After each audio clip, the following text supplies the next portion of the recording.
Tokyo DisneySea has been considered by many the greatest theme park in the world, full to the brim with stunning views, jaw-dropping rides, and one-of-a-kind experiences. However, Tokyo DisneySea is like a labyrinth in more ways than one. And even if you've been to other Disney parks around the world, the Tokyo Disney parks and the Tokyo Disney guests do things very differently. So if you're planning to visit Tokyo DisneySea for its 25th anniversary in 2026, here are some things that you have to do to make sure you have a great time. So in this video, you're gonna learn when to visit, how to get your park tickets, how to use the Tokyo Disney app, which is super important because that's gonna let you skip queues for rides, it's gonna let you see some of the shows, it's gonna let you get around this park way more easily. I'm also gonna give you my personal recommendations for rides, shows, food, and shops as a guy who's been living in Tokyo and going to Tokyo DisneySea far too much for the last 7 years since I moved here in 2019. If you've already watched my video like this about Tokyo Disneyland, you can skip ahead to the time on screen here probably, because I'm going to start off talking about some of the same things, including when to visit. Now, the Tokyo Disney parks get super busy, and especially Tokyo DisneySea, the queues can be a nightmare. Just a few weeks ago in October, the park was sold out. The queue for one of the rides, Soaring, was 380 minutes long. Now I'm going to take a wild guess and assume you probably don't want to be in a 7-hour queue for a ride, do you? Do you? No, of course you don't. So be sure to avoid Saturdays and national holidays. I'll put a list of all of the national holidays for 2026 in Japan on the screen right now. Do not visit on these days, avoid them at all costs. While it's true that some of these dates, if the weather's not good, they might be not sold out completely crazy, a lot of them will be, so it's better to just avoid them altogether if you can. Now, this may be a crazy concept for some of you, but summer is hot and winter is cold. But this is especially true here in Japan. Whilst the coldness of winter isn't anything crazy, you may have seen pictures of the Tokyo Disney parks in the snow. That's incredibly rare. It tends not to get that cold.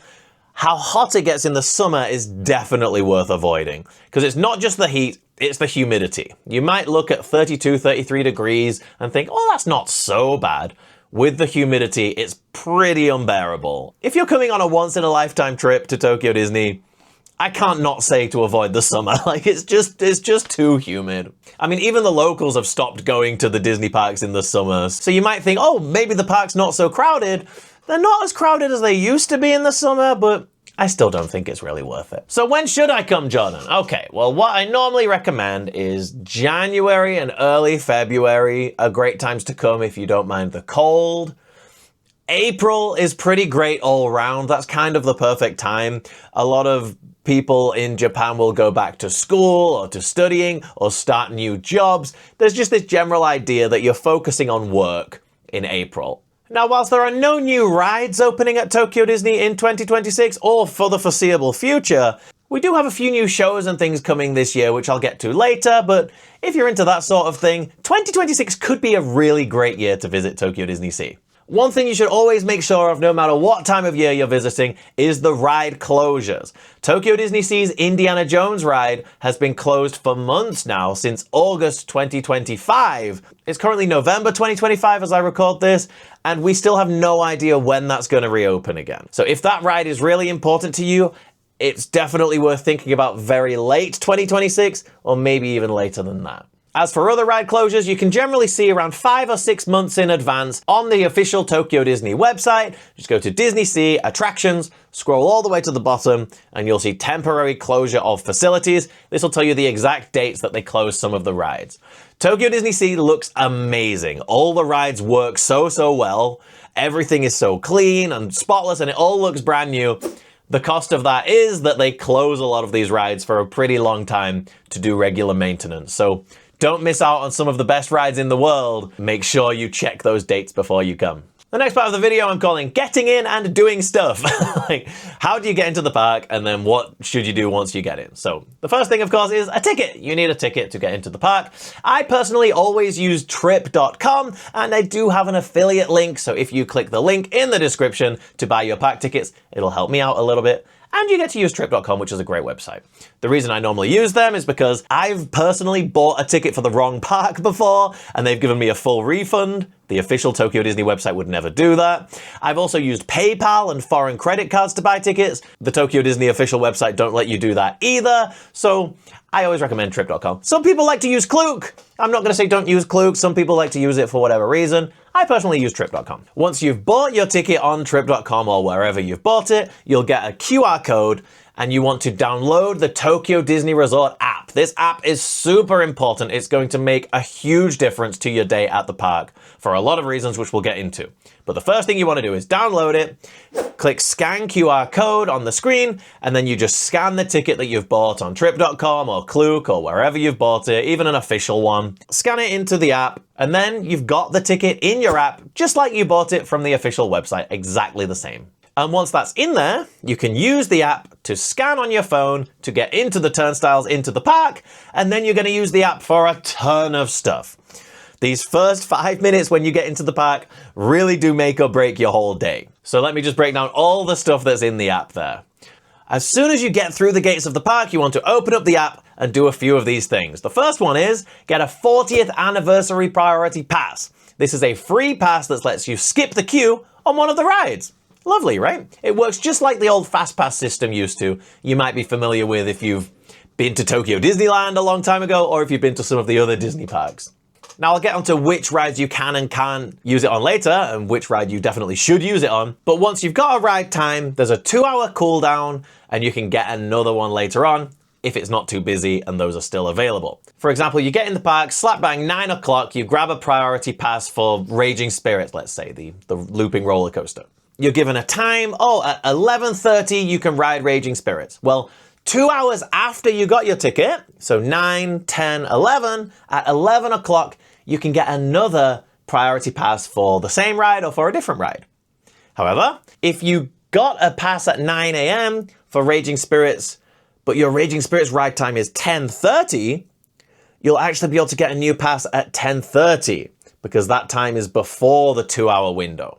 It's whichever one's earlier. Now, there's also a paid version of this, which lets you get on all the big, beautiful rides that you really want to do. Of course, you have to pay for those, right?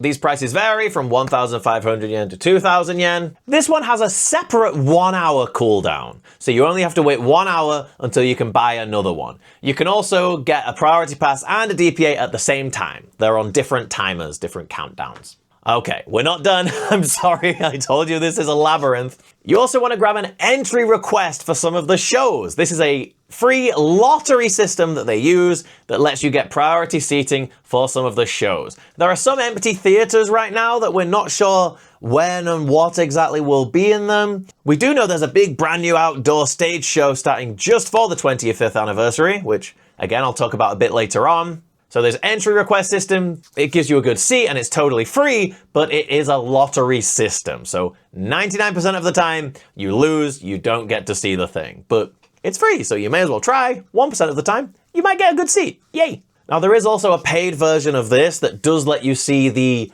outdoor nighttime show, Believe Sea of Dreams. Gives you priority seating for that as well, that you can pay per show. This runs on a separate 1-hour cooldown, so if you really want to buy a lot of these things, you can get a priority pass, a DPA for a ride, and a DPA for a show at the same time, and then you can wait an hour and get the DPAs again, 2 hours and get the free standby pass again. The lotteries you can't get again. I hope that makes sense.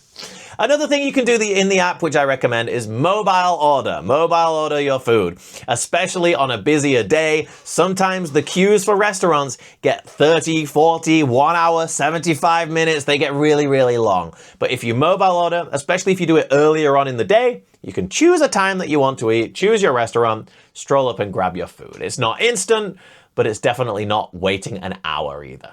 If you want to eat in one of the fancier table service restaurants, you can reserve those 2 months in advance.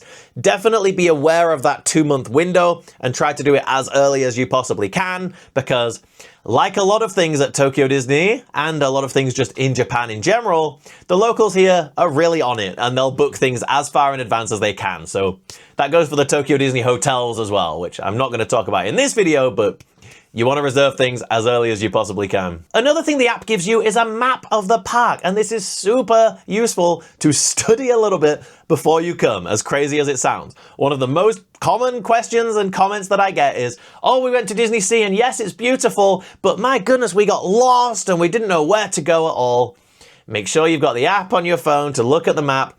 Be aware of where those big popular rides are, the big things that you really want to do, and also use some of the transportation. There's the electric railway and the transit steamer, which not only make it easier to be aware of everything in the park because you get to see it all as you move through, but also it takes out a bit of the walking time. You do a lot of walking on a DisneySea day. Okay, so you've become a master of the Tokyo Disney app. What are my personal recommendations as a local for what you should and shouldn't do at Tokyo DisneySea? So first things first, and this applies to both of the Tokyo Disney parks, get there as early as is reasonable for you. People get to these parks incredibly early, 7 a.m., 6 a.m., sometimes even earlier during a special event. If there's a new seasonal parade or something, some people camp out the night before. Our guests are crazy. But I don't want to tell you to wake up at 5 a.m. Like, if you want to maximize your park time, if you want to get on as many rides as you possibly can, the earlier you get there, the better. Around 7 a.m. is probably a good enough time. So I talked about that free queue skipping pass. If you saw my Tokyo Disneyland video, you'll know you can get on some pretty good rides with it there. At DisneySea, sadly, that's not really the case. Here's a list of the rides that you can use it on, and honestly, I can only really recommend two of them, Indiana Jones and Raging Spirits. Indiana Jones is one of the must-ride rides of the park, but like I said, it's also currently under scheduled maintenance, and we have no idea when it's going to reopen, if it's going to reopen at all in 2026. I assume it will, but yeah, we have no idea when. So the only ride I can really recommend using it on is Raging Spirits, because Sea Rider, Turtle Talk, these are not big rides, and they tend to get shorter waits as well. 20,000 Leagues Under the Sea is very, very cool and unique, and you should check it out, but unless it's really busy, you're not going to be waiting long for it anyway. Raging Spirits, get on a roller coaster. It's really well themed. I recommend using it for that. If Indiana Jones is open, use it for Indiana Jones, 100%. One other thing regarding those two rides, Indiana Jones and Raging Spirits are the only two rides at the entirety of Tokyo Disney that have a single rider option. So if you're visiting on your own, or you're happy to split up in your group and not sit next to each other, that can really make your queue time a lot shorter and help you get on more rides. Indiana Jones and Raging Spirits only, unfortunately. Now, if you are willing to pay for the paid queue skipping pass, the DPA, I have to recommend Frozen. Frozen is the big newest ride at the park, and it's the DPA that sells out the quickest. This is the reason people are getting to that park at 6 a.m. or 7 a.m. is because they want to immediately buy a DPA for the Frozen ride, or take a very, very brisk walk over there, which takes about 25 minutes. It's really, really far. But yeah, if those are available, get one of those, because that gets really long waits. It doesn't get the longest waits in the park though. Surprisingly, Soaring Fantastic Flight does get longer waits, but the DPA for that ride sells out later on. Soaring is a ride that is in other Disney parks around the world and is very similar here, so there's a chance you're not interested in doing it. If you do want to do it, however, this can be a good second one if Frozen's sold out, or if you've already got that. I think because Soaring's at the entrance of the park, it just stays busy all day. Frozen's really far away, so sometimes in the evening, if the park's not too busy, the wait time does get a bit lower, but that's risky because sometimes the wait gets longer and then they close the queue and you can't ride it. So I've actually written in my notes, DPA, Frozen if early, Soaring if care. If you're early enough, buy it for Frozen. If you care about riding Soaring, buy it for Soaring. And I've written Journey if sane. So Journey to the Center of the Earth is probably the best ride in the park. It's an absolute masterpiece. It's don't miss. This is the ride inside that volcano in the middle of the park that I've probably already used footage of 1,000,000 times in this video, because it's a volcano in the middle of the park that erupts into flames. Journey to the Center of the Earth is a fantastic ride, and it's actually one of the cheaper DPAs as well. So pay to skip that, pay to skip Frozen if you can, pay to skip Tower of Terror as well, Rapunzel if it's a busy day, Soaring if you want to ride it. Just throw your money around if you want, and you'll have a great time, because you'll still spend way less than you would if you bought a vacation package. Those things are extortionate. And you'll probably pay less than a normal full day ticket to an American Disney park, because the Tokyo Disney park tickets are less than half the price, sometimes like a third of the price. So keep in mind, okay, my park ticket was really cheap, let's pay extra to get on some of these rides. And if you have that mindset, DisneySea goes from being stressful and difficult to being an absolute breeze and super fun. As for the DPA for shows and parades, I can only really recommend Believe Sea of Dreams. This is the big nighttime extravaganza on the harbor. It's a really beautiful show. This is the entertainment at DisneySea right now. And if you pay for DPA, you can get really good views. You can sit down on the ground. There are areas where you can sit on the ground anyway, but DPA for Believe is really, really fun. Just like the parades at Tokyo Disneyland, this is an enormous show and you can get a great view without paying.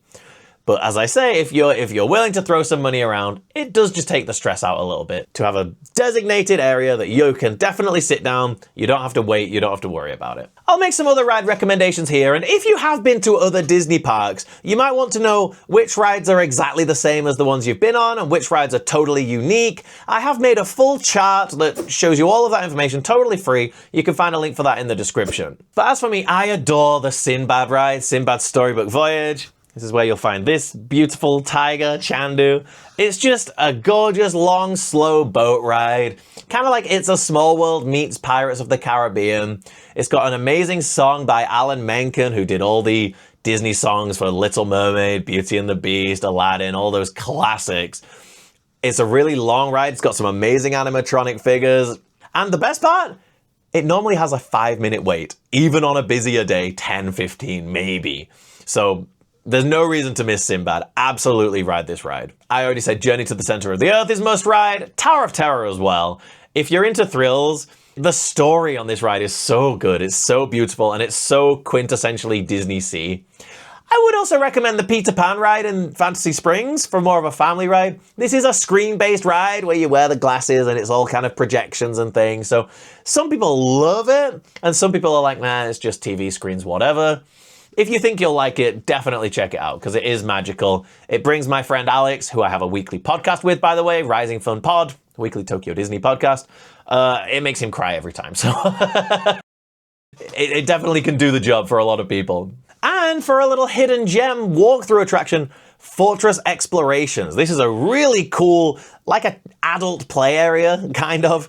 That big castle in front of the volcano you might have seen, that's got a bunch of amazing rooms that you can walk through and explore things, and it's just magical in there, especially the Chamber of Planets, my goodness. So if you find yourself with 10 minutes before your next ride pass or whatever, wander around there, it's so cool. And just remember to have some time to wander around the park itself. The reason people say DisneySea is so amazing isn't just because they have great rides, it's because this park is beautiful. It's so detailed, from the smallest detail to the biggest volcano or hotel or whatever it is you're looking at.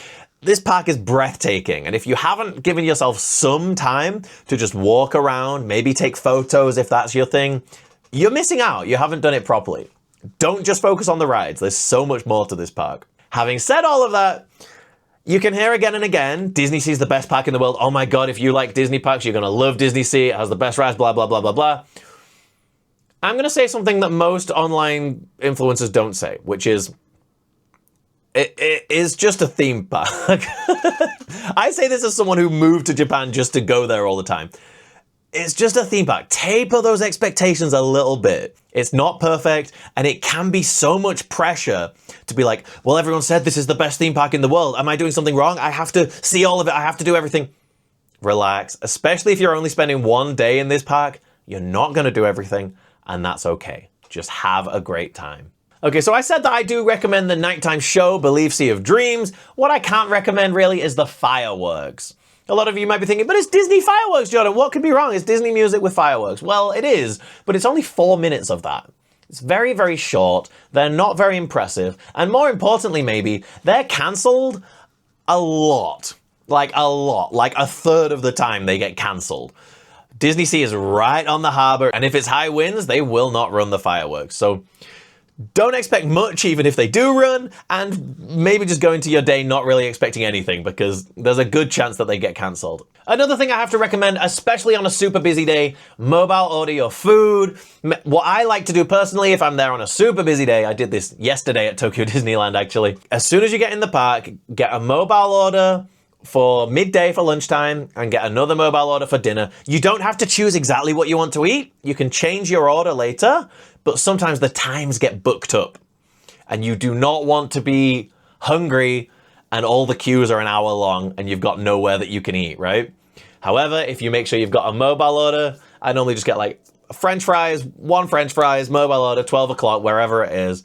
And then just before that time, if you've decided you don't want it, if you found something else to eat, you can just cancel. If you do want to eat it and all the queues are long and whatever, you can change your order, add all the stuff that you actually want to eat, and then go there and pick up your food right away and you don't have to wait. Some of my personal recommendations for counter service restaurants, these are the restaurants you can just turn up at, they're pretty reasonably priced. New York Deli is pretty good for sandwiches. I really like the grilled Reuben there. If you're a burger person, if you're coming all this way and you're thinking, oh, I'm not so sure about all this Asian food, don't worry, it's a Disney park, they have burgers. Personally, I like the pulled pork one in Cape Cod. This is just a beautiful area of the park anyway that you should go to. The Rapunzel Snuggly Duckling restaurant is also very, very fun and charming, and they have burgers as well. They are a bit more weird, but it's still meat in a bread bun. If pizza's your thing, they have a whole Italian-themed area of the park, so of course they have a pizza restaurant. You can get like a half roast chicken in the restaurant next to there as well. As for me personally, I think the restaurant I go to the most is probably Volcania, and that's entirely because of the theming. This is in the Mysterious Island area of the park. It's my favorite area of the park. It's all Jules Verne themed. You can see the Nautilus from the 20,000 Leagues Under the Sea movie. It's just breathtaking.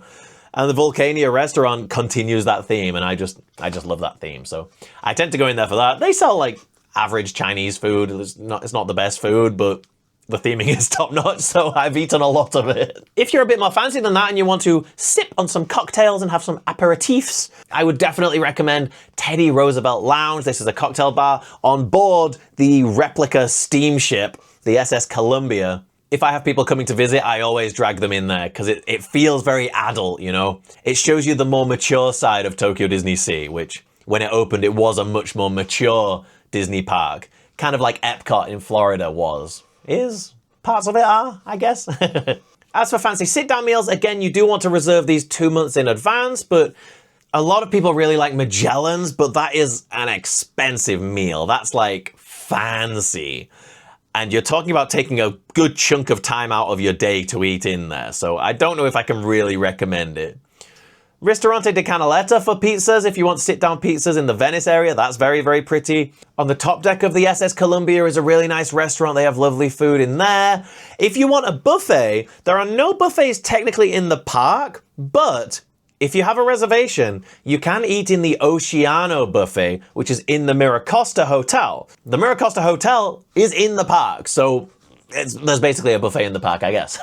But yeah, you'll want to reserve in advance for those table service sit-down restaurants. I tend not to eat at those though. I tend to just have snacks all day because I'm a pig.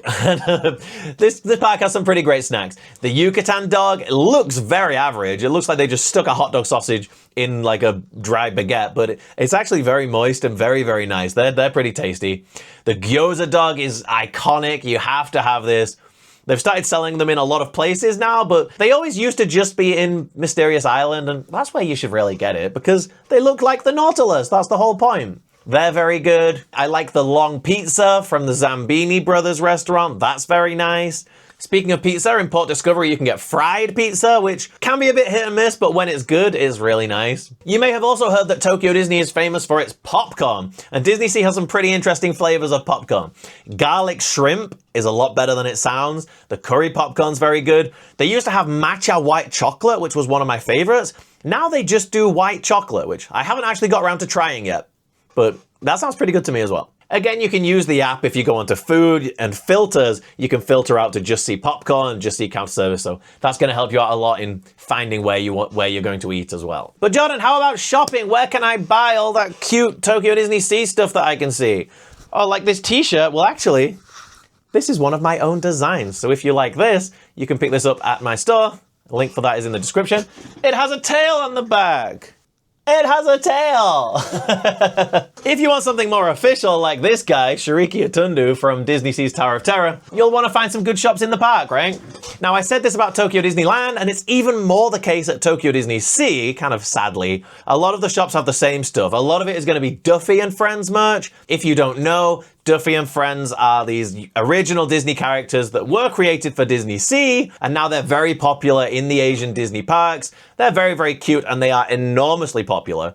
So much so that they've put them in most of the shops around the park. So about half of the shops in this park are just selling Duffy stuff. Again, just like at Tokyo Disneyland, most of the stuff you can buy is going to be in the shops near the entrance of the park. There's Emporio, which has a bit of everything. Figuras Clothiers, which has a lot of clothes. You can get all the Duffy stuff at the front there as well. You can basically buy whatever you need from the front there. There's a lovely little stationery shop as well. So if you're into shopping, you can do all of it in that entrance area at the beginning or end of the day whenever you want. Don't stress about having to hit every single shop in the park. Unless you're into that, in which case go for it. Something you're going to see a lot is snacks as well, called omiyage in Japanese. It's a very cultural thing where if people go on holiday somewhere, they buy a lot of snacks that are all individually wrapped and you can give to your colleagues or family or whatever it is. So a lot of shops are full of that stuff as well.